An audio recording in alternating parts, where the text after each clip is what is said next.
अस्सलाम वालेकुम। असाइनमेंट हमारे पास है मैथ 4 और 3 की। इसमें उसने हमें कहा है एक हमारे पास पार्टिकल है ऑफ मास 5 kg और उस पार्टिकल का मास हमारे पास 5 kg है, is placed on an inclined plane. एक हमारे पास यहाँ पे इंक्लाइंड प्लेन है, ये कुछ इस तरह से होता है। उसके ऊपर हमारे पास एक पार्टिकल पड़ा हुआ है और पार्टिकल का जो मास है वो हम यहाँ पे लिख लेते हैं। उसका मास हमारे पास 5 kg है। फिर उसने कहा plane which makes an angle, उसका जो एंगल बन रहा है, यहाँ पे जो एंगल बन रहा है 30 डिग्री का विद दी हॉरिजॉन्टल, ये जो हॉरिजॉन्टल है इसके साथ वो एंगल बना रहा है कितने का, 30 डिग्री का।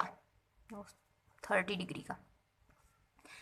अब उसने कहा find the forces acting on the particle, particle के ऊपर जो फोर्सेस एक्ट करती हैं वो फाइंड करें, और वो फोर्सेस पैरेलल हो सकती हैं और परपेंडिकुलर हो सकती हैं, यानी कि इधर को भी कोई फोर्स इसके ऊपर एक्ट कर सकती है और नीचे की तरफ भी जाहिर बात है इसके ऊपर कोई ना कोई फोर्स एक्ट कर सकती है। अब जो पैरेलल फोर्सेस हमारे पास होती हैं उसको हम शो करते हैं कोस के साथ। F is equal to mg cos theta. अब थीटा उसने हमें यहाँ पे दे दिया, वो हमारे पास है 30 डिग्री। मास उसने हमें दिया हुआ है 5 kg। परपेंडिकुलर फोर्स हमने यहाँ पे फाइंड करनी है, उसके लिए F is equal to mg cos theta होगा। m हमें उसने दिया हुआ है 5 kg, 5 आएगा। g की वैल्यू हमें ऑलरेडी पता होता है, g की वैल्यू हमारे पास होती है 9.8, तो यहाँ पे हमारे पास आएगा 9.8। ये वैल्यू g की हमें याद रखनी होती है, ये वैल्यू g की वो देगा नहीं हमें। कोस थीटा की वैल्यू हमें दी हुई है उसने 30 डिग्री। 5 9.8 कोस 30 हम यहाँ पे कैलकुलेटर से फाइंड कर लेते हैं। कोस 30 हमारे पास आएगा √3/2, और जब हम इसको तीनों को सॉल्व करेंगे तो F फोर्स हमारे पास आ जाएगी 42.44। अब हम फाइंड करेंगे पैरेलल फोर्स। पैरेलल फोर्स जब हमने फाइंड करनी होती है तो हमारे पास होता है F is equal to mg sine theta. m की वैल्यू हमें पता है 5 है, g की वैल्यू भी अब हमें पता चल चुकी है 9.8। साइन थीटा की वैल्यू उसने हमें दी है 30 डिग्री। 5 9.8 साइन 30 हमारे पास होता है 1/2 के इक्वल। जब हम इन तीनों को सॉल्व करेंगे तो हमारे पास फोर्स आ जाएगी 24.5। इतना सा बस हमारा क्वेश्चन है। अब हम करते हैं इसका क्वेश्चन नंबर 2। ये हमारे पास है क्वेश्चन नंबर 2। क्वेश्चन नंबर 2 में उसने ये हमें एक डायग्राम दी है और उसने हमें कहा है कि आपने ये जो तमाम यहाँ पे एंगल्स दिए हुए हैं, ये आपने एंगल थीटा यहाँ से फाइंड करना है और साथ में मैग्नीट्यूड ऑफ फोर्स फाइंड करना है, यानी कि जितनी भी फोर्सेस दी हुई हैं F5 4 6 8 इन तमाम का हमने मैग्नीट्यूड फाइंड करना है। तो ज़ाहिरी बात है जब भी हमें फोर्सेस दी हुई हों तो उनकी 2 डायरेक्शंस होती हैं, एक होती है एक्स एक्सिस और दूसरी होती है हमारे पास वाई एक्सिस। पहले हम एक्स एक्सिस के साथ जितनी भी फोर्सेस हैं वो फाइंड कर लेते हैं। वो हमने फाइंड करनी होती हैं रिजल्टेंट ऑफ एक्स के साथ हम जब फोर्सेस फाइंड करेंगे तो यहाँ से हम स्टार्ट करते हैं। ये जो हमारे पास लाइन होती है वो होती है 180 की, यानी कि अगर यहाँ से यहाँ तक हम जाएं तो हमारे पास एंगल बनता है 180। तो ये हमें दिया हुआ है 20, ये स्टार्ट में ही 20 है, यानी कि अगर हमने 5 न्यूटन फोर्स फाइंड करनी हो तो हमारे पास आएगा 5 कोस 20, चूँकि ये 20 का एंगल है, ये 5 हमने लिया, कोस 20 जब x होगा तो हमारे पास कोस आएगा, प्लस उसके बाद 5 न्यूटन के बाद हमारे पास फोर्स है 4 न्यूटन की, तो यहाँ पे आएगा हमारे पास 4 कोस ये अब हम 50 यहाँ पे ऐसे ही नहीं लगा देंगे, क्योंकि ये स्टार्टिंग था तो यहाँ पे हमने 20 लगाया। आपको मैंने बताया यहाँ से ये जो लाइन होती है यहाँ से यहाँ तक हमारे पास होता है 180। 180 में से ये देखें ये एंगल इससे पीछे बन रहा है, यानी कि 180 में से अगर हम कुछ माइनस करेंगे तो हमारे पास बन जाएगा 130। अब हम आते हैं 6 न्यूटन की फोर्स की तरफ। अब ये हमारे पास है 6 + 6 कोस। अब एंगल हम 60 नहीं लगाएंगे, हम फिर स्टार्ट से देखेंगे। यहाँ से यहाँ तक 180 होता है। अब 180 से मज़ीद आगे की तरफ ये फोर्स जा रही है तो हम इसे ऐड करेंगे, यानी कि 180 में जब हम 60 ऐड करेंगे तो हमारे पास बनेगा 240। 240 हमने लगा लिया, प्लस अब हमारे पास रह गई ये लास्ट फोर्स, ये हमारे पास है 8 कोस। इसके साथ एंगल बन रहा है 40 का। तो अब देखें यहाँ से यहाँ तक मैंने आपको बताया 180 होता है, लेकिन ये लास्ट में है। यहाँ से जब यहाँ तक ये कंप्लीट हो रही है एक सर्कल कंप्लीट करके, तो एक सर्कल के अंदर हमारे पास एंगल होते हैं 360। तो 360 कंप्लीट, लेकिन ये यहाँ से थोड़ी पीछे है, यानी कि 40 एंगल्स बैक हमने जाना है। तो कितना आएगा, जब 40 एंगल्स जब हम माइनस कर देंगे 360 में से तो हमारे पास आएगा 320 डिग्री।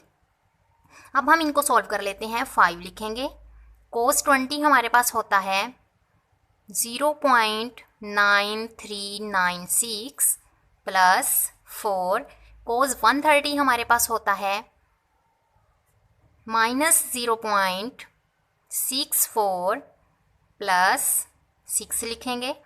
कोस 240 हमारे पास होता है -0.5। उसके बाद है हमारे पास ये 8। कोस 320 हमारे पास होता है 0.766।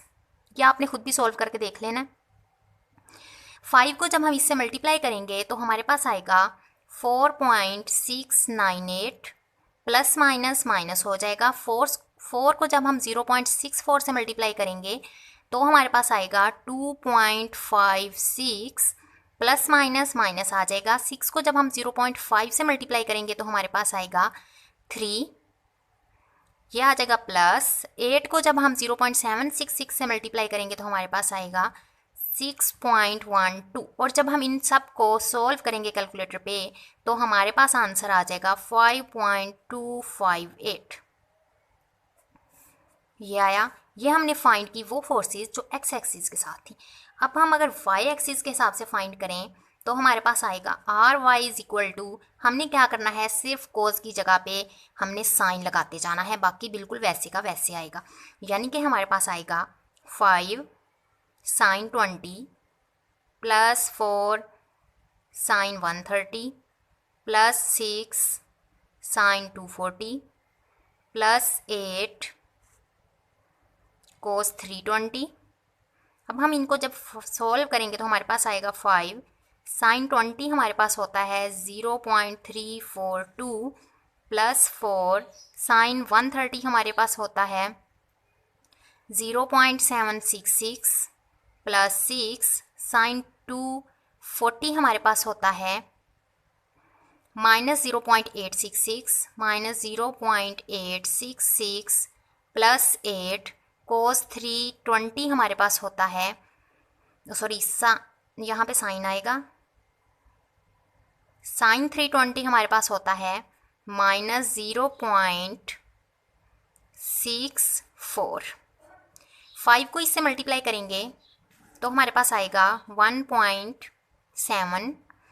4 को इससे जब हम मल्टीप्लाई करेंगे तो हमारे पास आएगा 3.064, प्लस माइनस माइनस हो जाएगा। 6 को जब हम इससे मल्टीप्लाई करेंगे तो हमारे पास आएगा 5.196, प्लस माइनस माइनस हो जाएगा।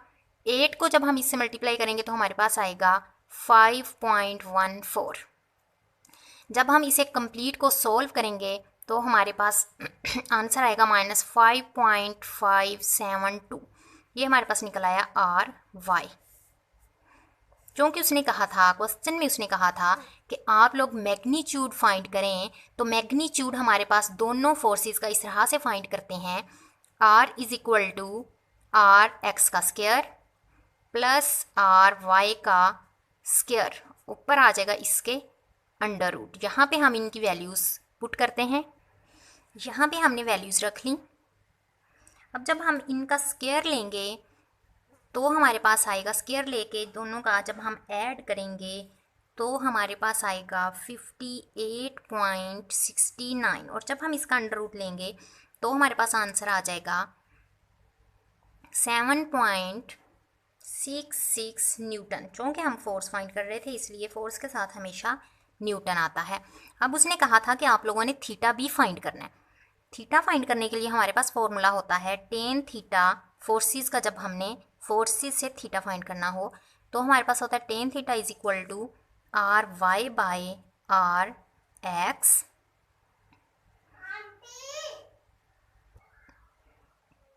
ये शो करता है कि अगर आपके पास आंसर माइनस में भी हो, वैल्यू माइनस में भी हो, तो वो हमारे पास पॉजिटिव हो जाती है। यानी कि आर वाई की वैल्यू यहाँ पे हमने रखनी है। आर वाई की वैल्यू हमारे पास है -5.572 डिवाइडेड बाय आर एक्स की वैल्यू हमारे पास है 5.258, माइनस कैंसिल आउट हो जाएगा। जब हम इसको इसके साथ डिवाइड करेंगे तो हमारे पास आएगा 1.059। ये हमारे पास है टेन थीटा। थीटा हमने चूँकि फाइंड करना है, थीटा यहाँ रहने देंगे, टेन जब उस साइड पे जाएगा तो टेन इन्वर्स हो जाएगा। 1.059 शिफ्ट टेन, यानी कि टेन इन्वर्स 1.059 जब आप करेंगे तो आपके पास थीटा आएगा 46.64। ये हमारे पास निकल आया थीटा। अब यहाँ पे हमारे पास एक फोर्स जो है वो माइनस में है, यानी कि वाई वाली माइनस में है और एक्स वाली प्लस में है। अगर हमारे पास ये यहाँ पे इस तरह से हो, वाई माइनस में, वाई ये वाली होती है और ये माइनस में, यानी कि यहाँ पे नीचे हो, और जो एक्स हमारे पास है वो प्लस है, यानी कि एक्स ये हो, ये और ये, तो कौन सा क्वाड्रेंट बनता है हमारे पास? बनता है क्वाड्रेंट नंबर फोर्थ। तो हमारे पास ये फोर्थ क्वाड्रेंट में बनेगा, एंगल जो है फोर्थ क्वाड्रेंट में है।